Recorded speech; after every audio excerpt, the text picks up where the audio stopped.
الحمد لله الذي خلق الإنسان وعلمه البيان، لم يتركه سدى كالحيران،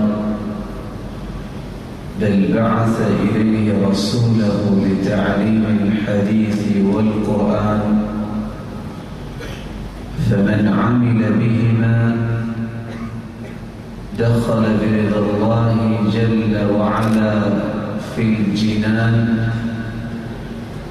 ومن أعرض عنهما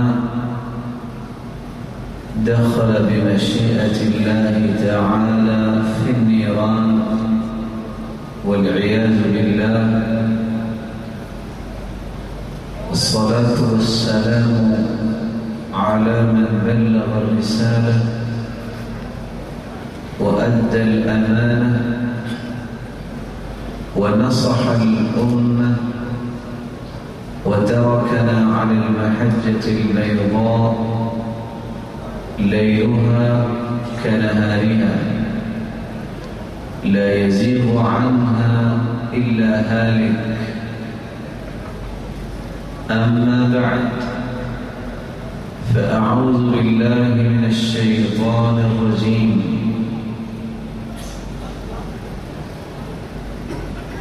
فبأي حديث بعده يؤمنون. انتہائی قابل قدر لائق التکریم سامعین مکرم،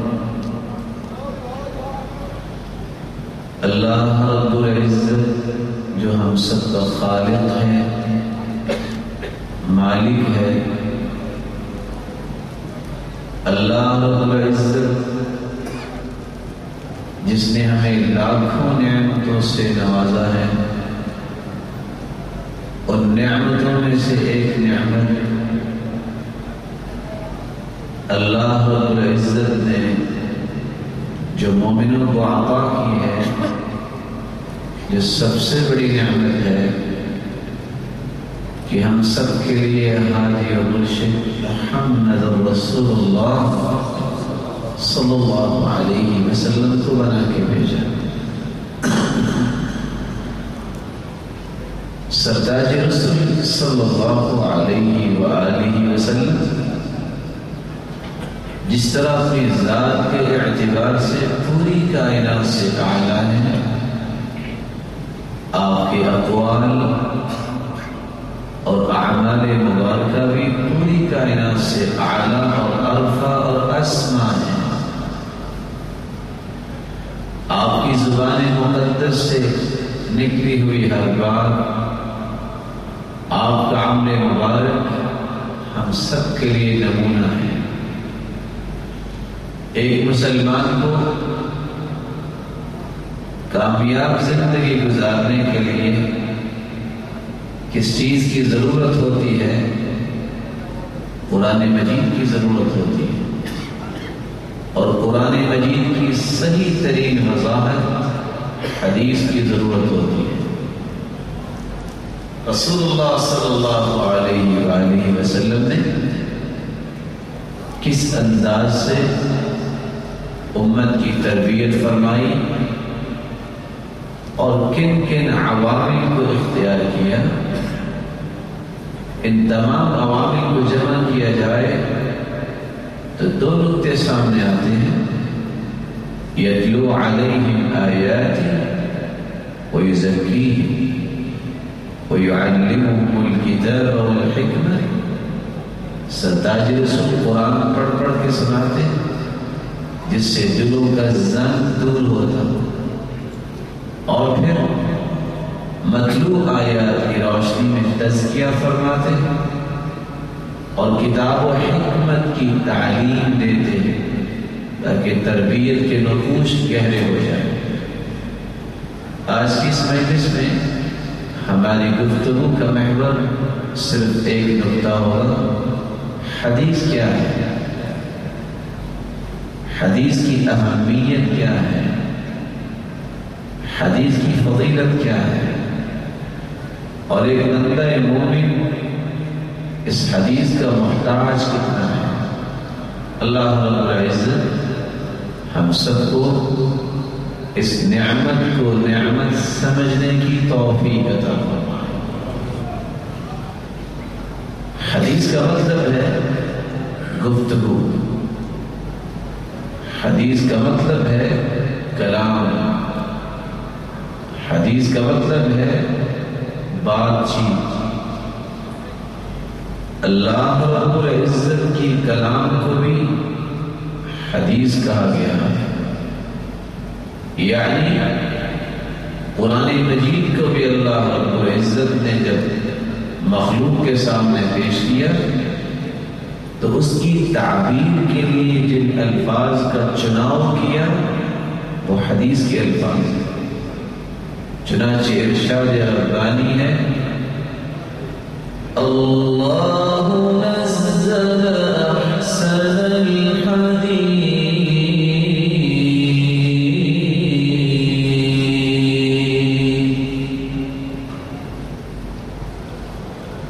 اللہ رب العزت نے جو سب سے خوبصورت بات نازل کرنے والے ہیں. اللہ رب العزت نے جس کو نازل کیا ہے وہ کیا ہے؟ قرآن مجید.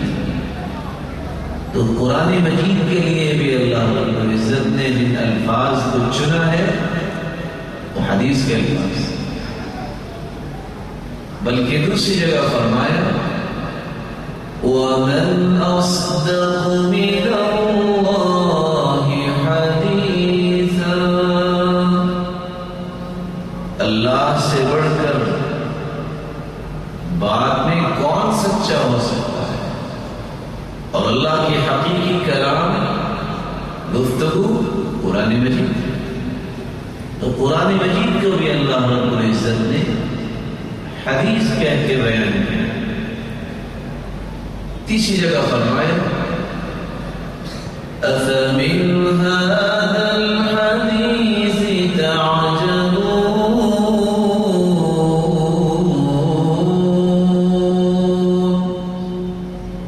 اس حدیث سے اس کلام الہی سے تعجب کرتے ہو. یہاں بھی اللہ رب العزت نے قرآن مجید کی بابت بیان کیا لیکن لفظ حدیث بولا. چوتھی جگہ فرمایا أَفَبِهَذَا الْحَدِيثِ أَنْتُمْ مُدْهِنُونَ.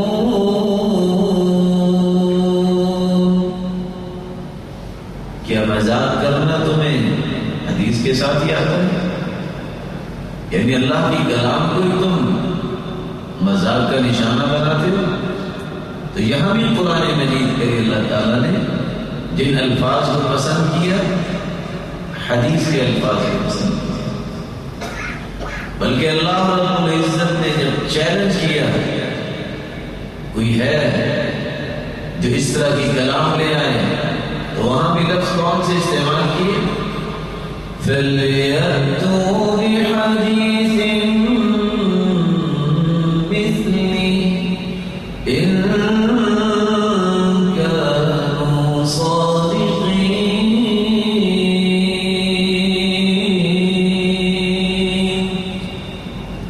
لے آئیں اگر یہ سچے ہیں تو اس طرح کی کلام لے آئیں، حدیث لے آئیں. بات قرآن کی ہو رہی ہے. ایک اللہ رب العزت کو قرآن کے لیے بھی جو تعبیر کرنے کے الفاظ پسند آئے حدیث کے الفاظ. اور یوسف علیہ السلام کا قصہ جس طرح وہ خود خوبصورت تھے ان کا قصہ بھی خوبصورت ہے. اور احسن القصص بیان کیا ہے قرآن نے. اس احسن القصص کو بیان کرنے کے بعد آخر میں کیا فرمایا؟ ما كان حديثا يفترى ولكن تصديق الذي بين يديه.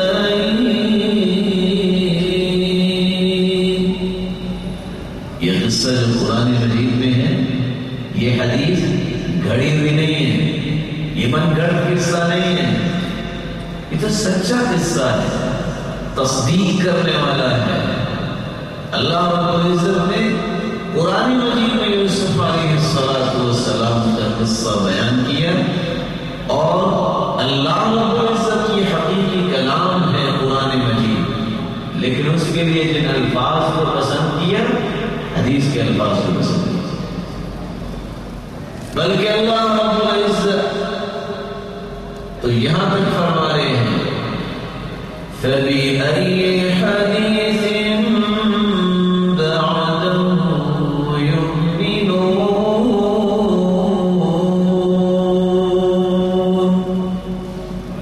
اگر لوگوں نے حدیث پر ایمان نہیں لانا تو اس حدیث کے بعد کس پر ایمان لانا؟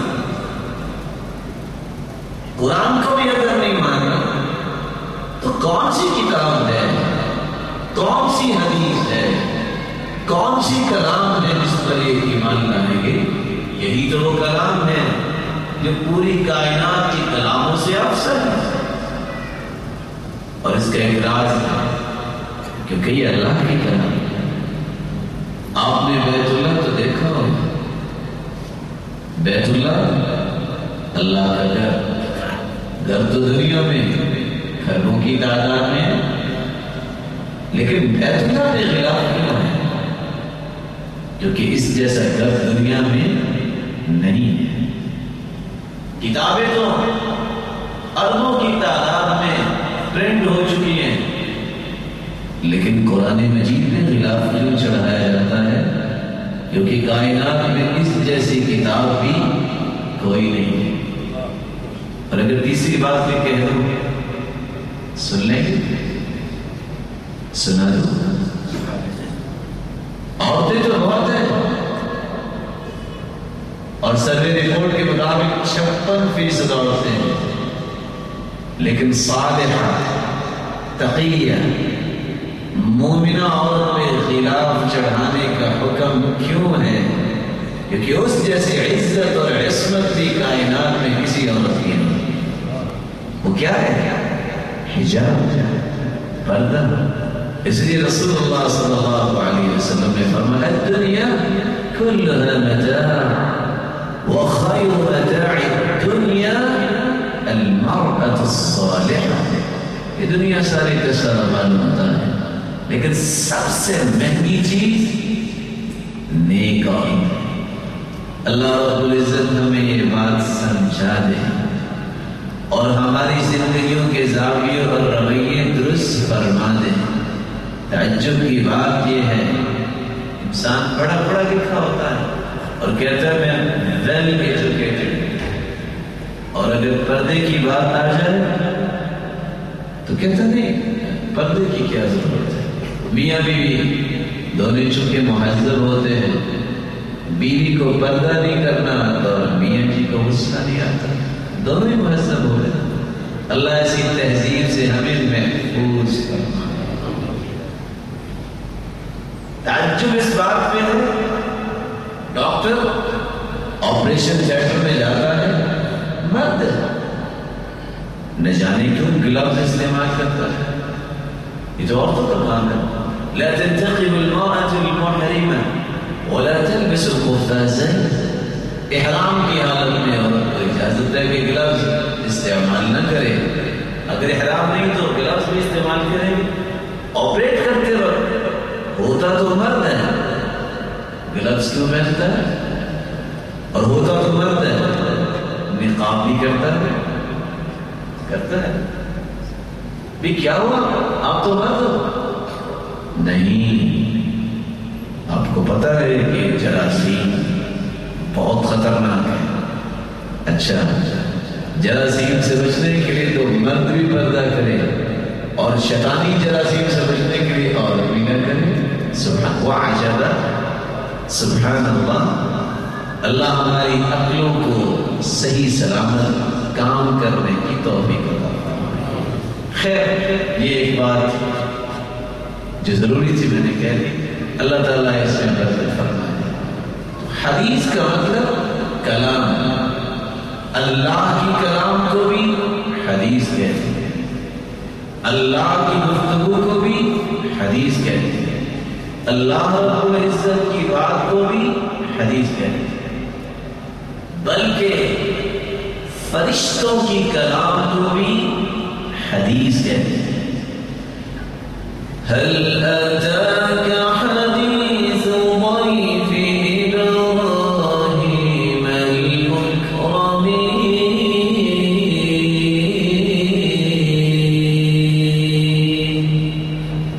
قرآن مجید میں اللہ فرماتے ہیں آپ کے پاس ابراہیم علیہ السلام کے مہمانوں کی بات نہیں پہنچی؟ کون تھے مہمان؟ ملائکہ، فرشتے۔ جب ملائکہ تشریف لائے، جلدی سے بچڑا انہوں نے ذبح کیا اور سامنے رکھ دیا، وہ کھائے بھی نہیں۔ اربوں کا ایک مزاج ہے کہ میزبان مہمان کے ساتھ بیٹھ کے کھاتا ہے،